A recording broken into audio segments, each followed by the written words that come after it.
Before we start, just a quick reminder to hit that subscribe button. Only 2% are subscribed at 1,000 subscribers. I'll be posting a special video. I grab his wrist as he reaches for the buzzer hard. His thumb hovers over the nameplate and trembles. A delivery rider shoulders past us and the door clicks. My husband leans into the gap like a thief caught mid-breath. I plant my body in the doorway and force a smile. I'm Mara, 31, lungs tight, mind racing. He steadies the door with one foot like he owns it. Move, he whispers, breath warm, eyes locked upstairs. Not tonight, I press back, pulse hammering, jaw set.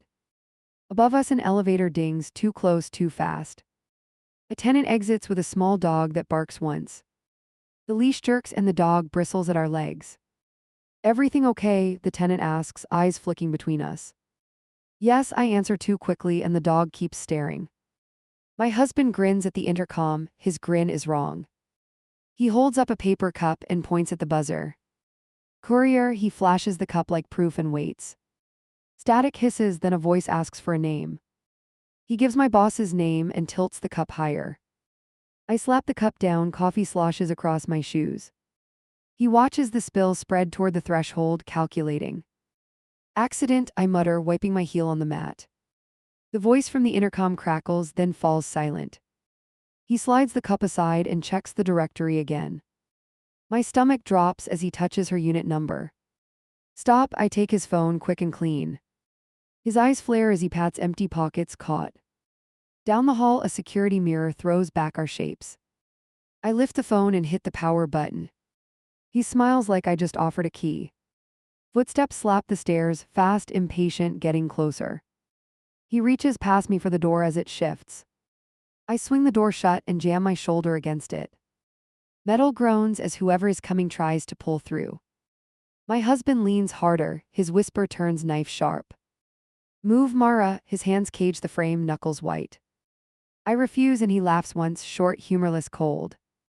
The door inches open and a man squeezes out.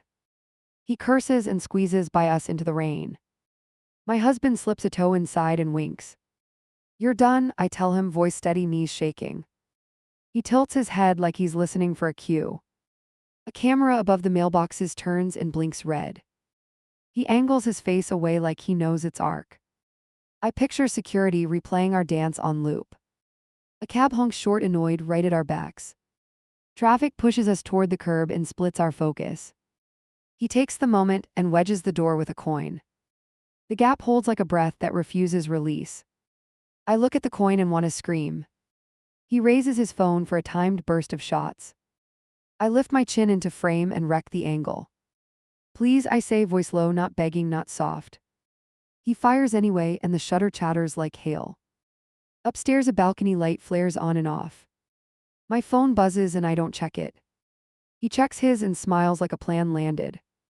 Her calendar just updated, he says, mask slipping. I step into him until our coats scrape and catch. If you walk inside, you lose me tonight. He searches my face for a bluff and finds none. His mouth tightens, then relaxes like he chose patience. Then help me, he whispers, eyes bright with heat. Or get out of my way and watch. He taps the coin deeper, metal sings in the slot. A woman in scrubs approaches and hesitates at us. Problem, she asks, shoulder tense, keys ready to strike. We're leaving, I tell her and kick the coin loose. It skitters under the rack and vanishes into dust. My husband laughs under his breath, vexed and amused. He walks to the side entrance and checks the latch. I follow and he stops just short of the camera. Go home, I tell him, doing the math fast. He leans in, chest to chest, breath sharp with hunger. You brought me here, he murmurs, and the words sting. A police cruiser rolls by with windows cracked. My husband turns casual and fixes his collar. I mirror him and hook my arm through his tight. The cruiser slows, glides, then keeps on to the light.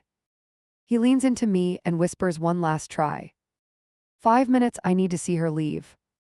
The elevator dings again like a dare from above. I shake my head and take one step back. He sets his jaw and pockets the dead phone. We both listen for heels on tile, counting heartbeats. Fine, he says, voice flat like a closed door. Tomorrow at 6, same place, no drama. He walks away without checking if I follow. I watch him cross the street and not look back. My hands won't unclench and the door stays quiet. I pocket both phones and stare at the mirror. Two figures stuck in a loop, one moving, one guard. I press my forearm to the buzzer and breathe slow. Then I turn and go the opposite direction. If I run now, he'll run faster tomorrow. My phone buzzes on the counter. 6 tonight, I'll drive. I lock the screen and slide it under a towel. He knocks on the bathroom door and jiggles the handle. Ready early, he calls through the wood, bright with purpose. I run the shower and let it pound for cover. I text. My boss, a single line, running late today. 3 dots appear, disappear, then nothing. I type again and delete it before sending. If he checks my phone, I need silence. I pocket it and open the door with a smile. He waits by the hallway with his shoes already on. I mapped her exits, he says, palm open for keys. Not today, I pass him a grocery list instead. He squints at the paper like it might change. Get the rest of your proof somewhere else. He follows me to the elevator without speaking. We ride down with a neighbor who rests against the wall. Big day, he says, eyes forward, jaw tight. I nod and watch the numbers crawl with stubborn certainty. He cracks his knuckles and the neighbor looks away. Outside, he unlocks the car and reaches for my bag. Leave it, I tell him, hand on the strap. He waits for me to loosen, then tries again. I swing the bag over my shoulder and stare him down. He smiles too wide and opens the passenger door. At the office entrance, the guard checks our badges. I lean in and ask for a quick message relay. Please let her know I'm working remote today.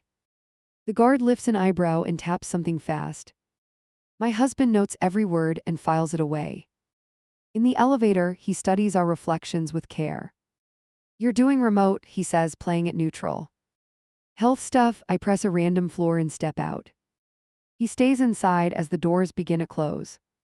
Meet me at 6, he says, holding my gaze. The door slides shut and I jog down the stairs. I exit 2 levels below and re-enter from a side hall. I text the team, backup plan B. A reply pings with a location change for the meeting. I watch for his shadow and head to the stairwell. He calls, I let it ring twice and answer. Lunch near her gym, he says, casual but clipped. Busy, I keep walking until my calves burn. We could sync schedules and make this efficient. Not my plan, I cut the line and keep moving. At noon I meet HR in a windowless room. No stories, only routes and times and proof. Document what happens tonight, the manager says, voice steady.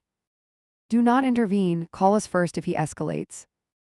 I nod and memorize the order like a recipe with consequences. I slip out and grab a rideshare to a parking space. He texts a photo of a pastry on a plate. Guess whose favorite, the caption reads with smug delight. I mute the thread and send my location to HR only. My hand stops shaking and my jaw stays tight. 3 in the afternoon, he drops a new line. She has a panel across town at 7. He attaches a flyer and a location pin. My stomach flips as I check the venue map. He knows a side door I forgot existed. I call my boss from a stairwell that smells like metal. Skip the lobby, I tell her, breath clipped and clear. Use the alley entrance with a staff member. She exhales once and confirms the switch without panic. I have coverage, she adds, which is both promise and warning. 5:40, he idles at the corner and waves. I walk past and pretend to take a call. Running late, I announce to no one, voice brisk. He trails at a distance like we planned this together. I duck into a pharmacy and cut through to the back lot. He texts, parking near the stage door. I message HR, he has the alley mapped. They reply with 2 words, we're here. I exhale and power walk toward the venue fence. A plain sedan creeps along and mirrors my pace. 6:10, he sends a selfie with a security badge. Volunteer, the text reads with a winking face. My throat goes cold as I study the plastic clip. He has a lanyard and a laminate that looks real. He found a gap and stepped through it without blinking. I approach the staff entrance and flash my own pass. A coordinator blocks me and checks a list twice. Only speakers and crew, she says without apology. I'm crew, I answer and pull up an email. She waves me through as someone yells for cables. Inside the loading corridor, I spot him ahead. He carries a stack of programs and moves with purpose. I fall in behind two techs and keep my head down. He veers left toward the stage manager's table with confidence.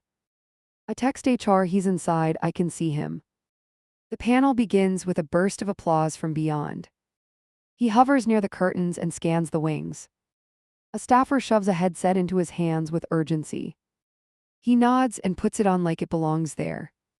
He mouths something I cannot hear and points upstage. I ease closer and watch his gaze track the lineup. He studies cues and measures timing with twitchy precision. He inches toward a taped mark just off the light.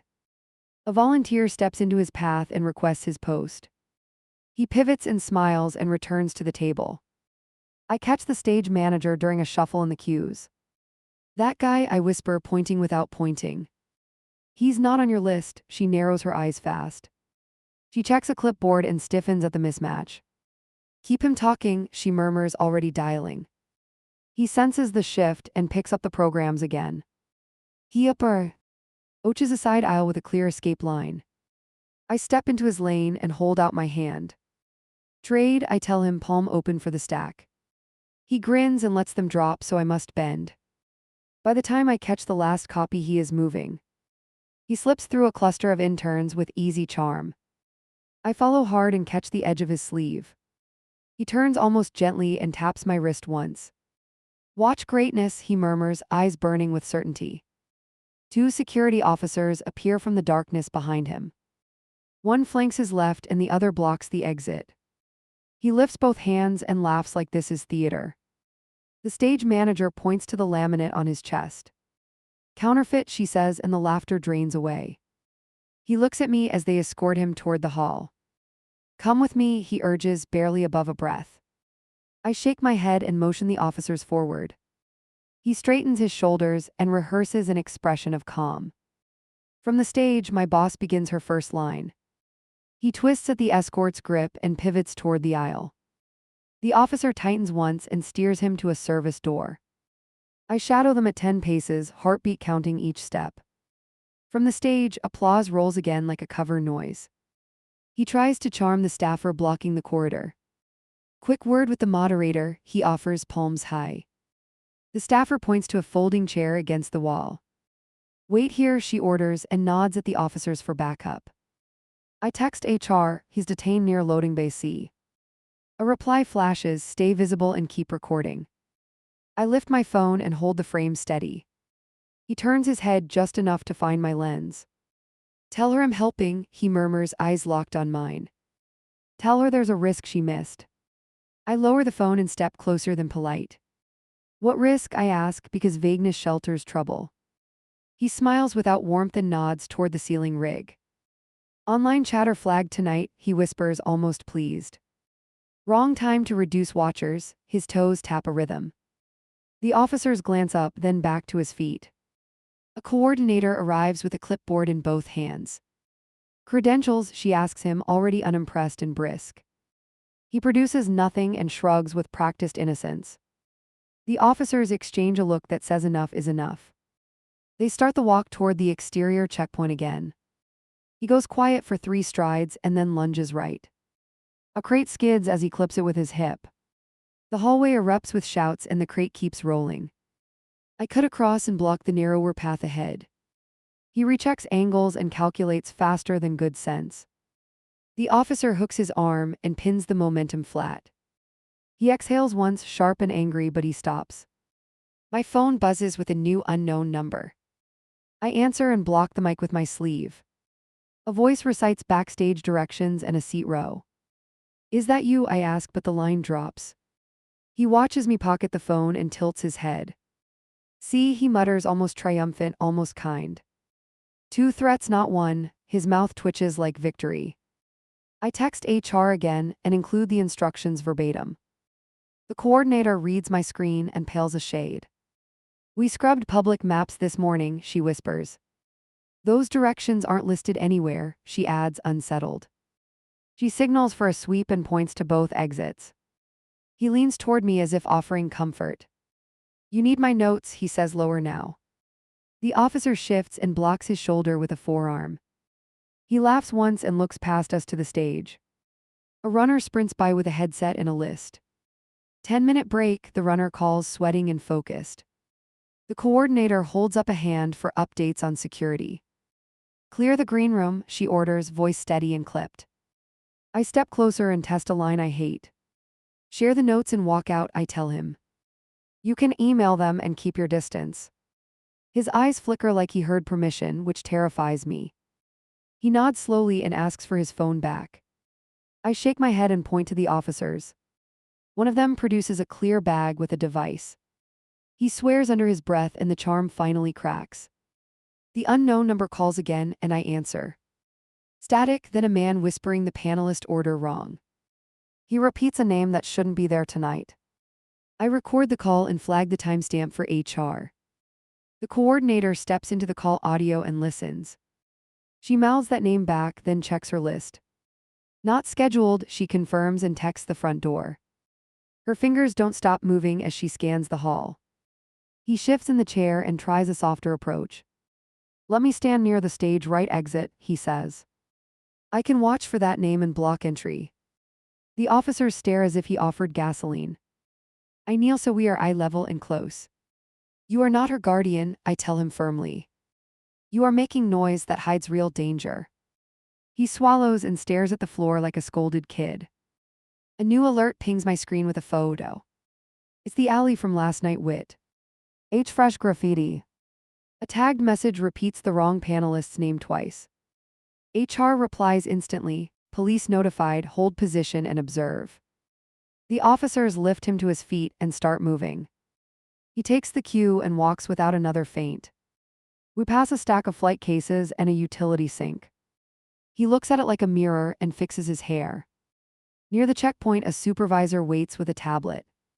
Trespass documented, she says while tapping through forms. She asks me to confirm the relationship with a nod. My throat tightens, but I give the smallest yes possible. He studies me as the supervisor prints a notice. You're choosing optics over us, he murmurs, almost tender. You're letting strangers define our story tonight. I pocket the notice copy and refuse to answer. The exit door buzzes and cold air rushes in. Two uniformed officers step through and take the handoff cleanly. He lifts his chin as if stepping onto a stage. The hallway goes quiet except for the distant crowd. Do not follow, the supervisor warns with a glance. We'll update you after transfer, she softens 1 inch. You did the right thing by flagging early. I nod, but my knees don't believe it yet. I circle back toward the wings as the break ends. The moderator's voice rises again and steadies the room. I scan faces near the curtains for anyone out of place. A man in a cap watches the exit and doesn't blink. I position 2 rows behind him and wait. He checks his watch 3 times and never claps. When he stands during a question, I step into the aisle. Security mirrors my movement from the opposite side. Excuse me, I say, blocking a clean path. He falters and smiles like he belongs everywhere. Restroom, he answers, hand half raised, posture stiff. The nearest guard arrives and asks him to sit. He complies and lowers himself with exaggerated patience. The moderator asks for final thoughts and raps cleanly. Applause swells while the cap stays low. He doesn't move as the row empties around him. The stage clears and the house lights rise a notch. Staff begins clearing microphones and coiling lines. The cap finally stands and turns toward the exit. Security closes in and directs him to a side door. I slip backstage and find the coordinator scanning head counts. Detain 1 in the audience, I report, voice clipped. She nods once and motions me to remain behind the curtain. Your boss exits with a driver in 90 seconds, she says. My chest loosens for the first time all night. I keep my eyes on the hallway and wait. A driver appears with a radio and a short nod. We go now, he says, and we move as one. We sweep through the corridor in a tight wedge. The driver sets a brisk pace and checks the corner. 2 guards bracket her and keep heads low. I follow at the rear and watch for shadows. At the loading gate, a keypad blinks and stalls. The driver curses once and jabs the code again. Footsteps drum from the stairwell like a countdown. Alternate exit, I tell him, and he pivots hard. We cut across storage and hit a steel door. A custodian swings it open with a cart in tow. The driver flashes a quick nod and threads the gap. I hold it wide while the team funnels through. Outside, a sedan idles with hazard lights pulsing. The driver unlocks the rear door and gestures in. She climbs without hesitation and ducks her head. I scan the alley mouth and spot a figure waiting. It's the audience watcher from earlier with his cap gone. He pretends to check his shoe and angles inward. The nearer guard steps up and blocks his approach. Move along, the guard warns, shoulders squared for trouble. The man smiles thinly and slips a hand into his pocket. No one breathes as the guard shifts his stance. He pulls out a flyer and waves it like a pass. The driver guns the engine and stares straight ahead. I step toward the man and lift my phone. Name, I ask, keeping space, feet planted. He raises the flyer and hides his eyes behind paper. The guard radios a quick code and narrows the lane. A shout erupts from the far end of the alley. 2 patrol officers jog in with measured speed. The man folds the flyer and backs toward the wall. I mark his features and log the time out loud. The car rolls forward and kisses the street. I jog alongside until the rear window lowers. Go direct to the second site, I instruct the driver. She nods once and the window slides up fast. A phone buzzes in my jacket like a hornet. Unknown number again with a short clip text. Wrong door, try the west stairs for easy access. I forward it to HR and hit call back. A voicemail greets me with a scrambled recording. 3 seconds of crowd noise and a single laugh. I save it and label it with tonight's location. The officers question the man while I keep distance. He holds steady and answers like he rehearsed this. A patrol car pulls up and floods the pavement. They pat him down and find nothing except the flyer. He keeps smiling as if this worked in his favor. The guard leans in and murmurs an update. The badge table found another fake, he whispers. Different photo, same alias, same font. I text that line to HR and feel my skin tighten. The car carrying her turns right at the light. I grab a rideshare and climb in without pleasantries. Follow the black sedan to the venue garage, I tell him. He glances at the mirrors and merges into traffic. My screen lights again with a fresh location ping. It marks the west stairwell the text mentioned earlier. I call the driver and route him to a new ramp. He confirms with one clipped yes and kills the line. In the rear view, the man from the alley disappears. A motorcycle appears instead and slips through lanes. It paces our car with surgical consistency. I note the plate while the rider stays ghost silent. We turn into the garage and spiral down. The sedan ahead kills its lights and coasts. I direct my driver to a level below that space. We park at an angle that blocks a clean follow. I step out and meet the building supervisor. She checks a handheld and points to service elevators. Your team is staged on 3, she informs me. Motorcycle lost contact at the ramp, her jaw tightens. We take the lift and reach a half-lit corridor. 2 facility guards flank the service door with radios. The driver meets us again with her route confirmed. We're switching cars at the far dock, she breathes. I peek through a narrow window and scan the bay. A second vehicle waits with a different plate. The driver holds 2 jackets up like decoys. We move as a unit and keep shoulders aligned. Halfway across the floor, my phone vibrates again. Another text pings with a prediction about timing. Your boss leaves in 4 minutes through the dock. I fire back one word and save the sender's profile.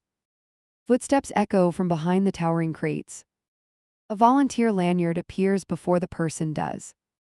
The guard raises a hand and halts the approach.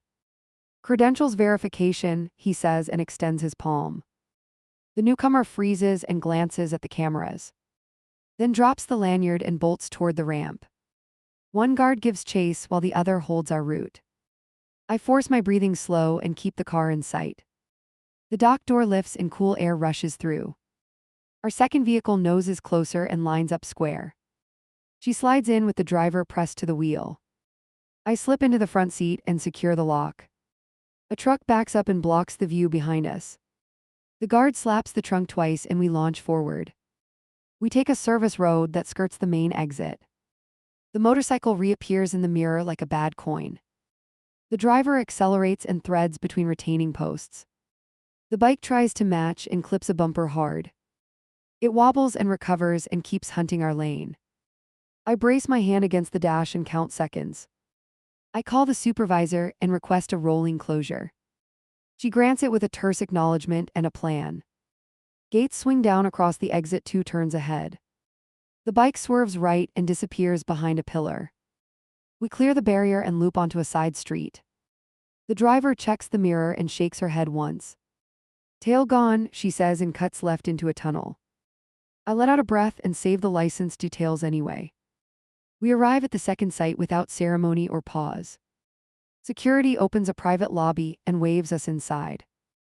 She steps out and squeezes my forearm without words. 15 minutes, the driver notes and sets a timer.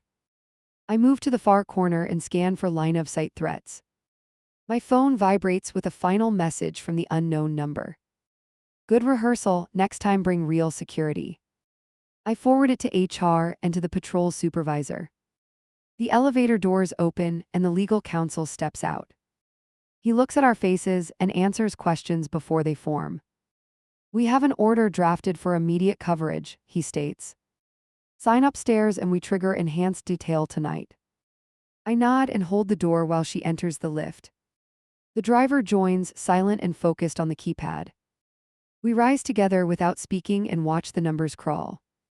My hand stops shaking as the doors part on counsel's floor. I sign as the timer hits 0 and buzz again. Counsel flips the page and points to the final line. Authorize emergency coverage, he instructs, finger steady on the margin. I write my name and the room phone rings twice. The driver steps in with a brisk nod and urgency. Garage reported a tail near the freight ramp, she reports.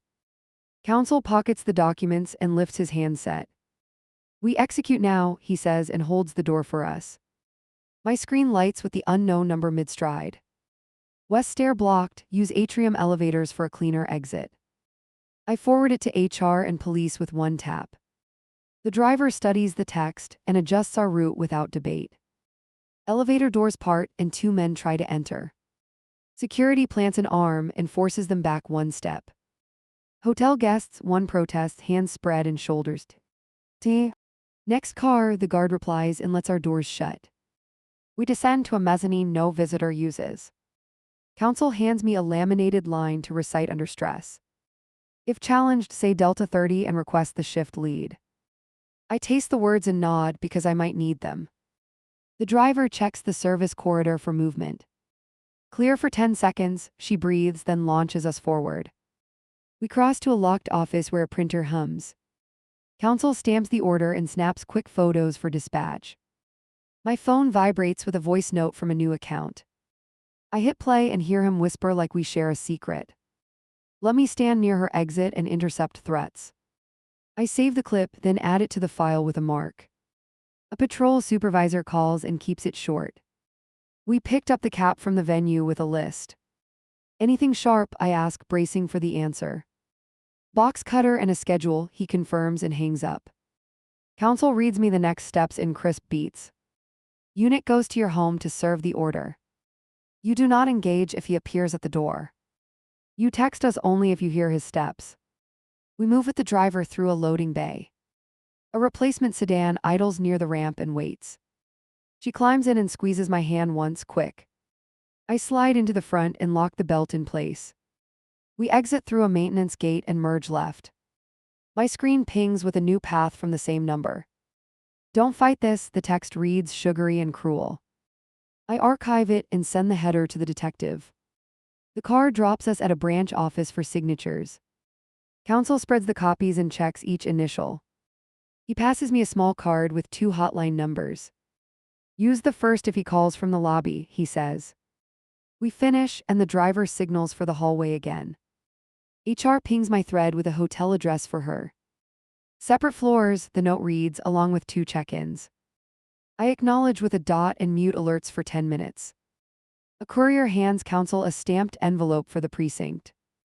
Filed and active, he confirms, scanning the seal once. Units are en route to your building for service.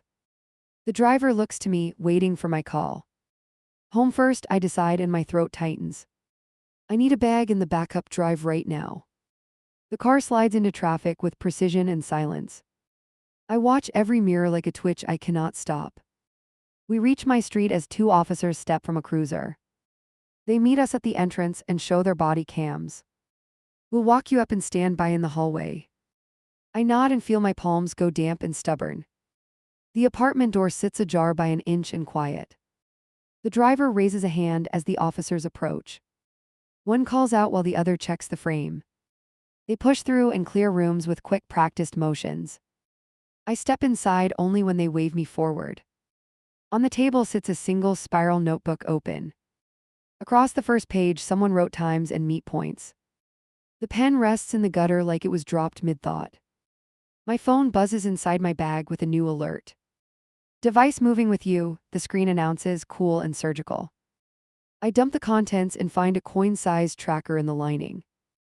The driver produces an evidence pouch and I slide it in. A floorboard creaks in the hall outside the door. One officer peels away and checks the angle fast. He returns with a neighbor clutching a package. She let him in earlier, the neighbor whispers, shaking. I pack the drive and a single change without pausing. The officer photographs the notebook and notes the times aloud. Serve him on sight, the second officer says with finality. The driver tilts her head at me as if to ask. Go, I answer, and we leave the door locked. The officers secure the building access and mark the buzzer. Do not return alone tonight, the supervisor texts my phone. I confirm and climb into the car with the pouch on my lap. A call flashes from a hidden number and I swipe. His voice fills the speakers with false relief and sugar. Thank you for staging the decoy, real ones will notice. I hit record and keep him talking while the driver sets a route.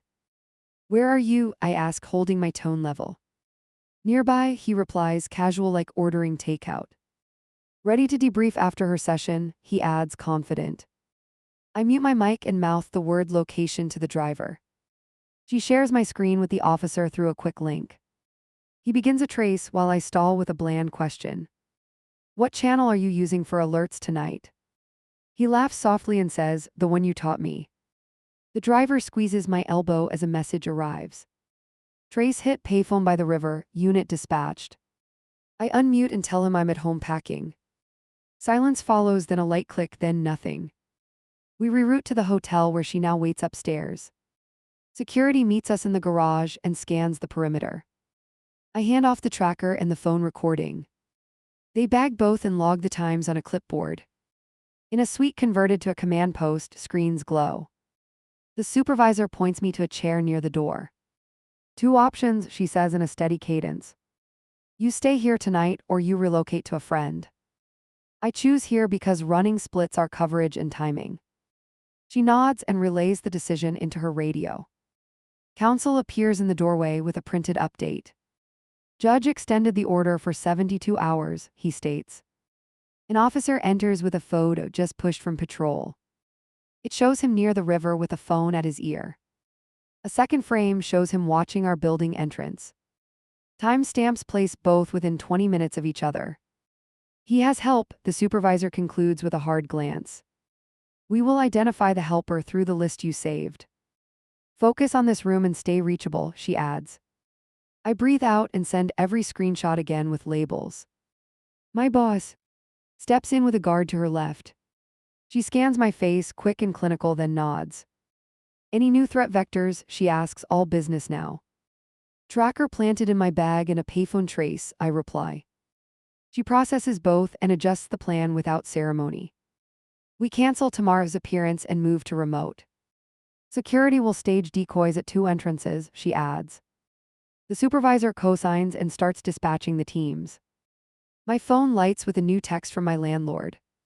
Your partner requested a copy of the keys, it reads. I dial instantly and block the request before delivery. The landlord apologizes and promises a note on the account. Another ping lands from an unfamiliar group thread. It tags me and 3 others from work with urgency. Your boss is unsafe at home, the message claims loudly. I reply with a single phrase, false alert under investigation. The driver brings me water and taps her watch once. Rotation in 10, she murmurs, scanning the hall. Counsel hands me a packet with numbers and scripts. Use the top line if he appears in the lobby, he repeats. The unknown number returns with a single emoji. Then a photo of my building from across the street. Then a clip of our door swinging open and closed. I flag it red and forward it with the metadata intact. Patrol responds in under a minute with an image. He is on the curb, hands raised, smiling at the lens. Order served, the caption reads, precise and cold. I exhale once and brace for what comes after served. Moments later, my screen fills with an email from my work. A login attempt from a device outside the city pings. I hit deny and rotate my credentials again. HR replies that they are locking down the admin channel. The floor outside the suite breaks into controlled movement. 2 guards switch posts and the driver returns to the door. The supervisor checks her watch and steps into the hall. She re-enters with a nod that means we proceed. Final sweep, she announces, and the team fans out. I rise and feel my legs steady for the first time. The driver adjusts her gear and gives me a small grin. Next 48 will be heavy, she says and holds the line. My screen glows again with one last push from him. Open your window in 10 minutes and listen, it reads. I show the supervisor and she lifts a brow. Good, she answers, we'll be waiting at that window. I slide the window latch and count down with my watch. The team spreads out along the wall and covers angles. A guard lifts 2 fingers and mouths now with intent. I push the pane open and lean into the night air. A tiny rotor hum rises from the alley below. The driver tilts her chin and traces it with her eyes. A quadcopter floats up until we can touch it. A speaker dangles underneath like a lure about to drop. The voice that spills out is his, clear and eager. Tonight is about vigilance, he croons, smug and calm. Stand by the glass and learn the pattern. The guard signals the tech to jam the channel fast. The drone wobbles as a countersignal kicks in hard. It bounces once against the frame and spins away. The driver snags the line and hauls it inside. She slices the tether and kills the power with a twist. I grab my phone as it vibrates again sharply. A new message floods the screen with coordinates and timing. Fire exit 2 floors down in 5 minutes, it reads. The supervisor points 2 agents toward the stairwell immediately. The speaker crackles once more before the drone dies. You never understood proximity, he whispers, almost laughing. You secure stages and forget how homes breathe. The driver cuffs the drone to a radiator and logs the time. Down the corridor, heavy steps quicken toward the fire door. An alarm chirps, then halts, then chirps again. Whoever is there knows the panel better than they should. The agents reach the landing as a metal bar clacks. I step back from the window and steady my pulse. The supervisor hands me a headset with a single channel. Listen for his voice and confirm direction, she says. I fix the earpiece and track every sound like a metronome. A faint rustle bleeds through mid-frequency and skids sideways. Someone whispers a countdown and a second person coughs. 3 steps past the camera, the whisper instructs, clipped. The agents mute their radios and move without extra noise. The elevator doors bump and start opening on our floor. The driver posts up with an open stance and squared shoulders. The panel displays a maintenance override I have never seen. The supervisor leans in and keys a shutdown with a code. The doors stall halfway and reveal no one standing inside. A rolling bin sits alone and bumps the threshold twice. A small cylinder rests under the handle with tape. The driver yanks the bin back and the cylinder clatters. We scatter as 2 officers scoop it into a case. A tech waves a wand over it and nods quickly. Not explosive, he confirms and reads the frequency band. It's a relay for door sensors. He adds, impressed and worried. My phone lights again with a video call request. The screen shows only static and an outline of a face. I reject it and save the header for later. The supervisor's device chirps with a push from patrol. Partner spotted near the river again, the update reads. Second person on a scooter shadowing him, it continues. The supervisor taps a route on her tablet with urgency. Units flood toward both in parallel like twin traps closing. A new text arrives from a number that looks clean. Legal notice acknowledged, it states cold and formal. Future contact will be educational only, it finishes cocky. The driver laughs once and shakes her head in disbelief. We shift to the interior hall where mirrors hang. An intern messenger appears with a tray and a pen. The guard holds out a scanner and requests verification. The intern blinks, then bolts toward a service stair. I sprint after them with the driver one stride behind. The intern cuts left and shoves through a door. We hit the landing as a shoe slips on the edge. The driver catches an arm and spins them back upright. "Who sent you?" the supervisor asks over the radio. The intern looks between us and bites a lip hard. "Group chat link," they stammer, shaking, eyes unfocused. "Assignment said deliver a signature packet in person." The guard empties their pockets and finds a printed script.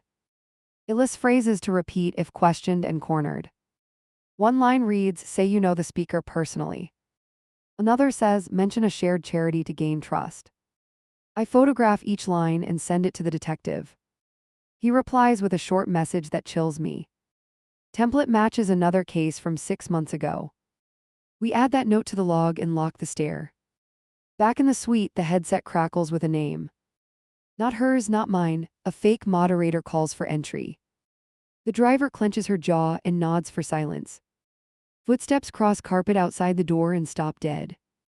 A letter slips under the threshold and skates inward. I pick it up with 2 fingers and hold it flat. The top line reads, "Consider this your syllabus." The rest lists dates and places we never publicized. I want patrol on those locations within the hour. The supervisor fires the orders and holds the map steady. The driver updates our route with fresh blocks and detours.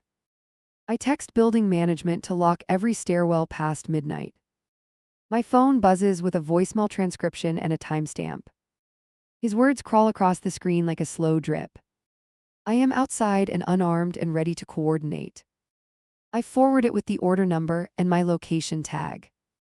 The elevator chimes again with that maintenance override. The guard points to the panel and requests a code strip. The technician peels a sticker and forces a reboot. The car descends and stays put at the lowest level. A disguised ringtone warbles from the drone on the floor. It should be dead, it should be silent. The driver pries the casing and finds a second module. A hidden SIM blinks once as it tries to connect. I crush the battery under my heel and kill it. "Enough toys," the supervisor mutters and waves for bags. We pack in under 40 seconds with practiced hands. "We relocate to a secondary floor right now," she decides. We take the back elevator guarded by 2 officers. As the doors close, a knuckle taps the metal twice. We freeze and hold breath until the car starts moving. The driver watches the ceiling panel and murmurs, "Almost there." On the new floor, a team meets us with laptops. "Facial matches pulled from your photos," one analyst says. A screen shows the scooter rider's face from earlier. A second image shows them buying adhesive at a kiosk. "Name incoming," the analyst promises as they type fast. Another window populates with social ties and recent posts. The writer's account follows my boss and my landlord. The supervisor notes it and messages the precinct tag team. The headset picks up another whisper near a vent. This time it is a woman coaching someone softly. "Skip the lobby and use the atrium rail," she instructs. The driver stands under the vent and signals maintenance. A wrench clinks and a panel grate slides down. A small microphone sits taped near the duct opening. The guard bags it and labels the capture number 5. The supervisor jots a time and rotates the patrols. A knock sounds on the suite door 3 times. "Room service," a voice offers, warm and friendly. The driver opens 2 inches and checks the cart. No food, just empty covers and a folded cloth. The guard pulls the cloth and finds a keycard. I lift it for a photo while the driver radios. The number on the card matches the staff elevator. Someone wanted our door propped while we slept. I call the precinct contact and keep my voice even. We have a live assist from inside the building. He acknowledges with a tight yes and a plan. Plainclothes units shift into the lobby for a sweep. My phone buzzes with a 3A. "D from my building concierge." Your partner attempted a package pickup with your name, it reads. I reply with a link to the filed order and warning. The concierge thanks me and notes the account updated immediately. A minute later, the analyst calls out a match. Scooter rider identified with full profile and prior complaint. A photo appears of them standing with my husband smiling. The date stamp is from last month outside a parking garage. We push that image to patrol and the detective responds. Rider in custody 2 blocks from the river, he texts. Admits to placing tracker and scouting venues, he adds. I breathe once and then brace because there's always more. Another ping lands from a third phone number tonight. Great drill, it reads, smug like a pat on the head. Tomorrow we try a campus environment, it continues. The supervisor glances at me and shakes her head slowly. We shut that down before sunrise, she promises with steel. She pages the university liaison with a fast brief. The driver angles her tablet and marks 8 potential gates. I forward the text to legal and tag the registrar. A landline in the suite rings with an old sharp tone. The driver looks at it like a snake and answers. He speaks through it as if he was beside us. You're safe because I am awake, he coos with certainty. I pull the receiver and press it to my ear. You are violating the order with every word, I tell him. Breathing on the line, then slow clapping near the mic. I place the phone on the table and hit speaker. Attention on 2 crimes, the supervisor announces to the room. Aggravated harassment and unlawful surveillance, she lists cleanly. Record all of it for the judge, she adds. The team logs each second with precise timestamps and confirm. The line goes silent until a vehicle horn blares outside. He laughs once and the recording time ticks upward. Look out the window for your lesson, he says. The driver kills the call and motions us to positions. We crack the curtain an inch and stay off the glass. A lone bicycle leans against a hydrant across the way. A small camera points toward our floor with cheap tape. 2 uniforms step into view and remove it with gloves. The supervisor exhales and turns back to the desk. Enough watching, she decides. We move arrests forward. She calls the detective and schedules a pickup window. Patrol units gather at the river with their lights off. My phone buzzes once more with a message only for me. I forgive your panic, it begins soft and awful. Tomorrow you'll understand I was right, it ends. I save it and feel my hands go steady and cold. The analyst raises a finger and smiles without pleasure. Ping from his new handset near the payphone, they announce. 2 officers converge on the corner with calm precision. A third unit slides in behind a delivery truck quietly. Radio chatter spikes with a code I did not know. Subject approaching kiosk for another phone, someone reports. Rider already in cuffs confirms plan for campus, follows. Team moving, the channel crackles and the room holds breath. I stand with the driver and face the door.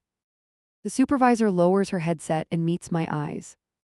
We finish this part tonight, she tells me quietly. She waits 1 heartbeat for the radio to catch up. Contact, the radio barks and our room erupts to motion. Subject compliant, follows with relief ripe and solid. Second device recovered with schedules and entry codes, next. The driver lets her shoulders drop and closes the window. I'm in the hallway outside booking when the radio snaps. Mirandized and calm, the dispatcher reports clipped and brisk. A door opens and 2 uniforms wave me forward. I follow to a glass room and keep my jaw locked. He sits with wrists free and a posture built for cameras. A detective slides papers across and waits without blinking. I stand behind the mirror with the liaison and counsel. My pulse hammers as he smiles at his reflection. Outline your purpose tonight, the detective begins, voice neutral. Public safety, he answers, hands folded like a tutorial. List your collaborators, the detective asks, tapping the table. His eyes soften as if this is a game. He offers 3 usernames and a messaging channel. The liaison types them into a console fast. Green checks appear next to 2 accounts almost instantly. The third stays gray and then vanishes mid-search. Who controls the third? The detective presses, leaning in. He shrugs and says, a volunteer eager to help. I write down the cadence and the exact phrasing. Counsel nods once, already reading the subtext. A second team wheels in the scooter rider. They avoid his eyes and seat them far apart. Confirm the tracker, an officer prompts in monotone. The rider nods once and stares at the floor. The detective flips to a printed schedule for tomorrow. Explain the campus plan minute by minute, he orders. My husband grins like he authored the handbook. He breaks the route into blocks and talks in bullets. Who paid for supplies? The detective asks midstream. He tilts his head and gestures toward the ceiling.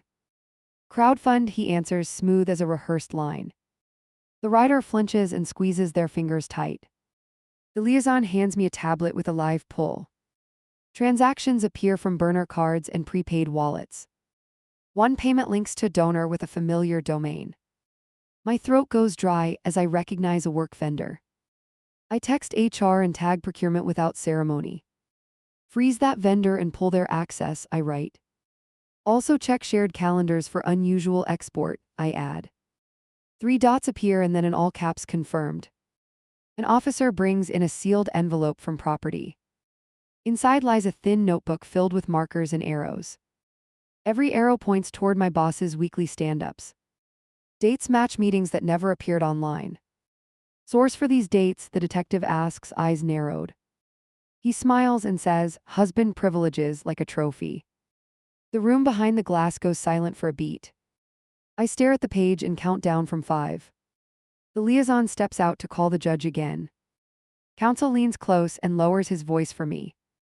We extend distance restrictions and bar digital contact, he says. Breaks tonight trigger immediate custody, he adds. The detective slides a phone across the table. Unlock, he requests, tapping the screen with a pen. He declines and quotes a case he must have Googled. The detective smiles and points to the writer's device. They unlock without prompting and whisper a passcode. A flood of messages fills the evidence screen fast. Scripts, drop points, badge templates, alias lists. Everything stamped Y. TH, time and location tags. Who authored these? The detective asks the writer calmly. Mostly him, the writer answers, jaw clenched, eyes glassy. Plus a woman who coached the elevator trick, they add. The room leans forward while the liaison types. I study a clipped message near the bottom of the thread. The woman mentions a place where staff print schedules. I recognize the shorthand from our internal support tickets. HR replies in my ear, we're pulling printer logs now. The detective pivots and names a time last month. Where were you at noon on the 15th, he asks. My husband laughs softly and looks toward the mirror. I keep my expression flat and refuse the bait. He outlines a lunch near our office auditorium. He describes a table number and an empty stool. He mentions overhearing 2 interns trading credentials. The writer nods like this detail was rehearsed. The liaison flags a note on their tablet quickly. Intern names match the script fragments from earlier, they say. Both receive payments through the same wallet, they add. A warrant request starts building on the side screen. The detective shifts to tonight's drone at the window. Where was the pilot? He asks, sliding a photo. He smiles again and taps the alley roofline twice. Close enough to listen, he answers, pleased with himself. Name the woman on comms, the detective tries again. He shrugs and repeats, volunteer with a gentle voice. I press my fingernails into my palm until it hurts. Counsel watches me and tilts his head toward breathing. The door opens and an officer whispers to the liaison. Vendor admin suspended and logs preserved, they report. Print queue exported to external drive last week, they add.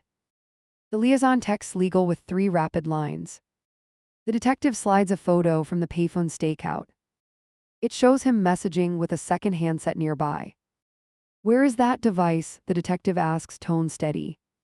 He points to property and smiles like he is helpful.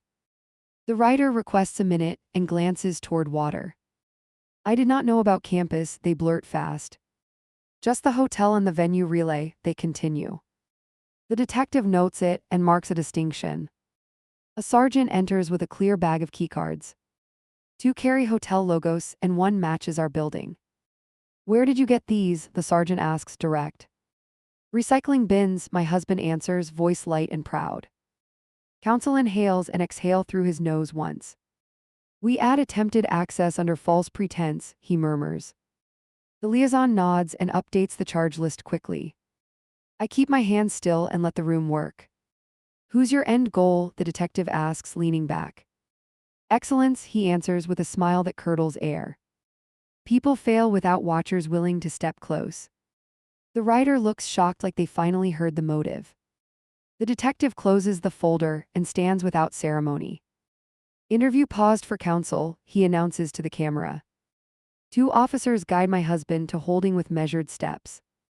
He glances back once and mouths, "You're welcome." I walk to property and sign for the tracker pouch.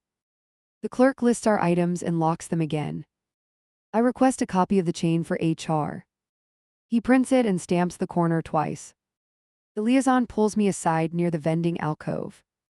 We found a second helper tied to your building, they whisper. Maintenance contractor who copied fobs for 2 floors, they add. My knees loosen and then lock as I absorb it. Do I need to move tonight? I ask, keeping steady. Not yet, the liaison says, checking their watch. We will rotate patrols and escort you for pickups. I nod once and return to the observation room. My boss appears on the screen via secure feed. She looks calm and asks for a direct status. Primary in custody, the liaison answers with crisp edges. 1 accomplice detained and 1 target identified. She requests the next 12 hours in 3 lines. Hotel remote court at 10, she lists. No stops and no unscheduled contact, she continues. I confirm and promise to ride the elevator with her. The detective returns with a flash drive and a grin. Woman on comms just pinged a rideshare, he reports. Pick up 2 blocks east, he adds, already moving. An arrest team pivots and leaves through the side door. I receive a vibration that rattles my bones. A fresh text from an unlisted number hits hard. Check your email for a farewell note, it reads. I open my inbox and find a draft still unsent. It is addressed to my boss with a title line. Apology for the scare, the draft begins sticky and false. It ends with a plea to meet in private. I forward it and lock my account again. The writer's attorney arrives and requests separation. They move to an adjacent room for a new interview. I stand between both doors like a human hinge. Voices rise and then flatten as tape begins. The arrest team radios a new code near the river. Female detained with 2 prepaid phones and scripts, they report. Admits to coaching the elevator bypass, follows next. The liaison writes it down and circles the phrase. I walk to the restroom and splash water on my neck. My phone buzzes against the counter with another unknown. Enjoy the cage, the text reads, playful and cruel. I stare at those words until the letters blur. Back in the hall, counsel blocks my path gently. Press will call within an hour, he predicts. Do not answer and do not post anywhere, he adds. I nod and tuck my phone deeper into my bag. The detective meets me under a flickering exit sign. Your statement now prevents him from flipping the script, he says. You will describe the window drone and the payphone, he continues. I take the chair and keep my voice clean and spare. He records while I mark times and exact phrases. He asks for gestures and choices I watched him make. I give him the coin in the door and the lanyard. I stop before opinions and stick to verifiable steps. We finish and he locks the recorder into evidence. A clerk hands me a thin receipt with a number. Call if your phone pings again tonight, she advises. I will, I answer because I know it will. The liaison returns with a final update for now. Judge raised bail and added a complete digital ban, they say. Violation equals immediate remand until hearing, they add. My lungs loosen enough to take an actual breath. I step outside to the curb with the escort team. A city bus hisses to a stop and then moves. The night feels held in a fist that finally opens. My phone buzzes one last time and I don't look. The driver pulls up and waves me into the back. Hotel or precinct annex, she asks, eyes on traffic. Hotel, I answer, voice steady but wired. We merge and I watch the mirror until the building shrinks. Halfway there, a call flashes from the liaison again. Female on comms flipped for leniency, they report. She names the vendor contact inside your company, they add. My stomach knots and then steadies like a tightened rope. Who, I ask, bracing for a familiar name. They give it and the car goes quiet for miles. I feel heat crawl up my neck and into my scalp. The driver glances back and raises one brow. We lock their accounts before dawn, the liaison promises. We copy their devices and pull every export, they continue. You will not contact them under any circumstance, they warn. I nod and press my palms flat against my knees. We reach the hotel and the team fans out. A guard holds the elevator and checks the corners. The doors close and the cabin hums like a vault. I count floors and focus on breathing like a simple task. At the suite door, my boss waits with counsel. She studies my face and lifts an envelope halfway. Statement for court and a driver for the morning, she says. We rest now and finish this tomorrow, she adds. I place the envelope on the table and sit. My phone vibrates against the wood with relentless rhythm. New messages queue up like a drumline I cannot mute. I turn it face down and leave it ringing. Court starts in 11 minutes. I cue the footage on a tablet. Counsel lines up exhibits and nods for me to hold steady. The bailiff calls names and our row rises as one. He enters in cuffs and scans the benches for me. The judge reviews the order and lifts an eyebrow once. Any new violations overnight? She asks, voice measured.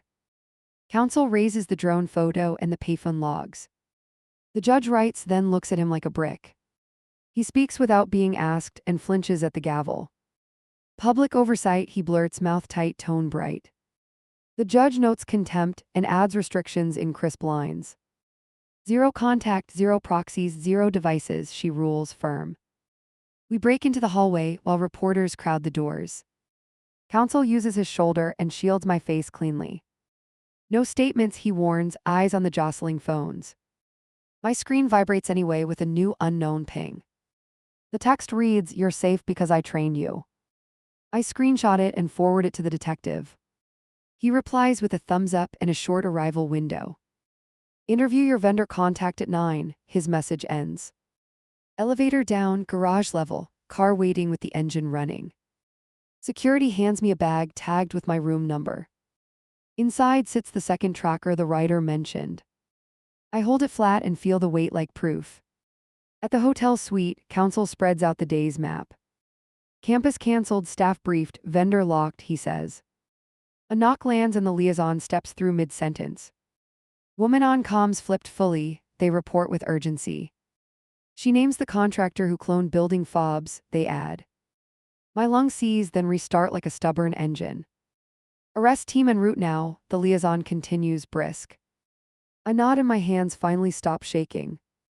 We move to a conference room turned temp command. Screens show door feeds and lobby angles in grids. A red square blinks over my apartment entrance.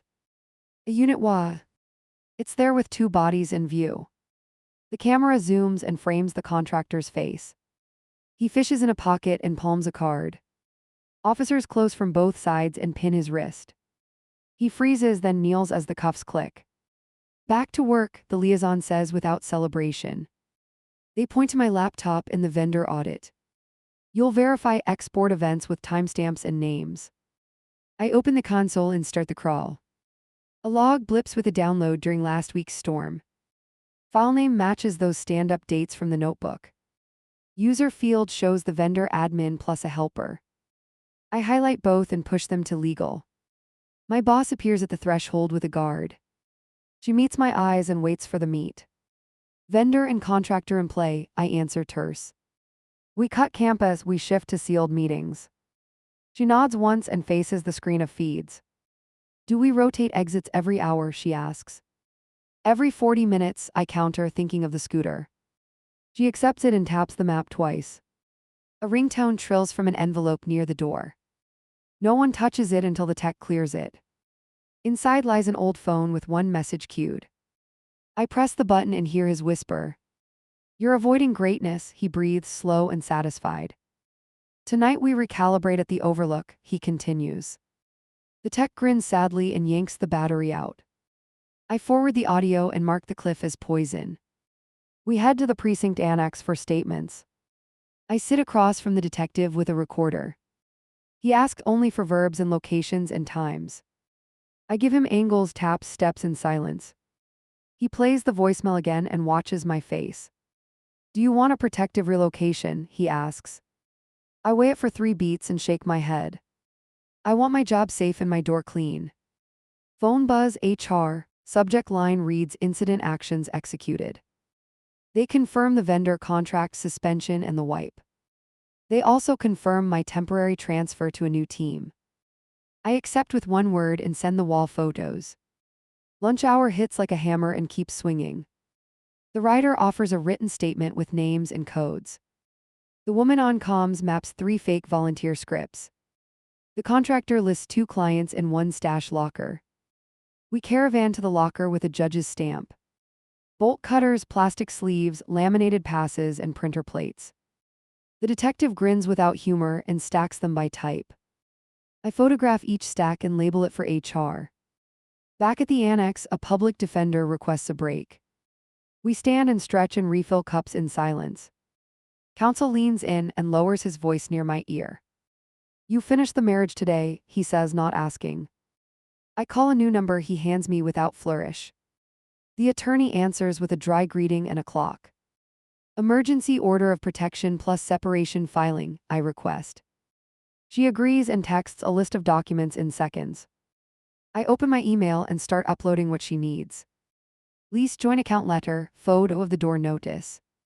She replies with a draft and a courier window. Sign in the lobby in 30, her note ends. The courier arrives dressed like a jogger on break. He checks my ID and holds out a pen. I initial the corners and draw one firm line. He slips the packet into a pouch and sprints away. A call lands from my landlord with a clipped tone. Contractor is barred and locks changed, she reports. Footage available for pickup tonight, she offers. I thank her and log the time as evidence. We return to court for the second session. The prosecutor lays out the new fines cleanly. Coordinated surveillance with inside assistance, she states. The judge tightens the order and denies bail outright. He turns toward me and tries a warm smile. Witness, the prosecutor says and blocks his view. He stares at the wall and blinks too slow. The deputy angles him toward the holding door. I step outside and breathe until my ribs stop arguing. The liaison checks their watch and plans the evening route. Press briefing in 1 hour with minimal detail, they say. Your name stays off it, they add, promise clear. HR calls again while we walk to the car. Laptop exchange now, the manager says without apology. I hand mine over and accept a sealed replacement. They nod once and power it on for me. My boss texts a location pin for a secure office. Debrief and reset comms, her message reads. We meet in a room with 2 chairs and nothing else. She sits and waits for me to start. I fed him access by accident, I admit steady. I bragged I forwarded 1 memo, I chased praise. She listens with arms crossed and eyes sharp. You fix it by owning it in writing, she says.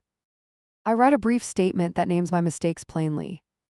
No excuses, only actions, times, and boundaries broken. She reads it once and adds a single line. Then you protect the team by never bending again. The liaison interrupts with a live update and urgency. Vendor contact at the airport with a one-way, they report. A unit intercepts at the gate within 5 minutes. The contact returns to a room with a table. My phone lights with a final message from him. Tell her I did this for both of you, it reads. I flag it, forward it, then hold my thumb over delete. I keep it for the judge and for myself. Evening settles into a grind of checklists and routes.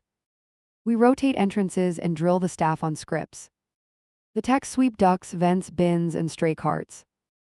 Every sweep returns clean and my shoulders start to drop.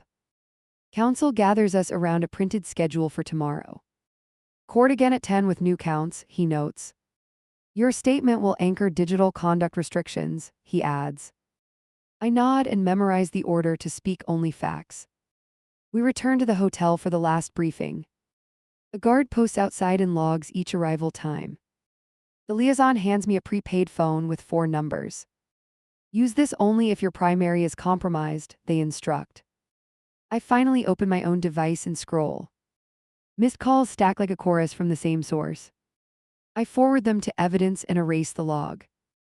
My screen goes still for the first time today. A soft knock lands and the courier returns again. He passes me the stamped separation notice without commentary. Counsel reads it, nods, and points to the last line. He vacates within 72 hours or faces contempt. I forward the notice to my landlord with 3 words. Do not release keys, I write and hit send. She responds with a confirmed and a maintenance window. I breathe out and feel the knot under my ribs loosen. The detective calls with a final flurry before rest. Woman on comms booked and cooperating fully, he reports. She confirms your husband targeted your boss after that memo, he adds. I thank him and let the sentence land where it must. I walk to the window and check the street below. No tails, no bikes, no watchers pretending to stretch. Only a patrol car idling 2 doors down. The guard checks their watch and marks another pass. My boss texts one more line before lights out. You did hard things fast, her message reads. Tomorrow we reset how people reach me, she adds. I reply with a single word that finally fits. Agreed, I set my phone face down and step back. The guard outside shifts boots and clears their throat.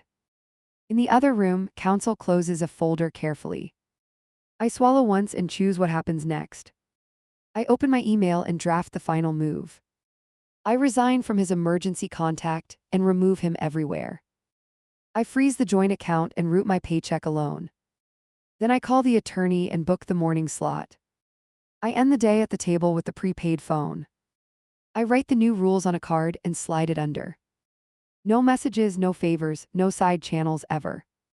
I power everything down and listen for nothing.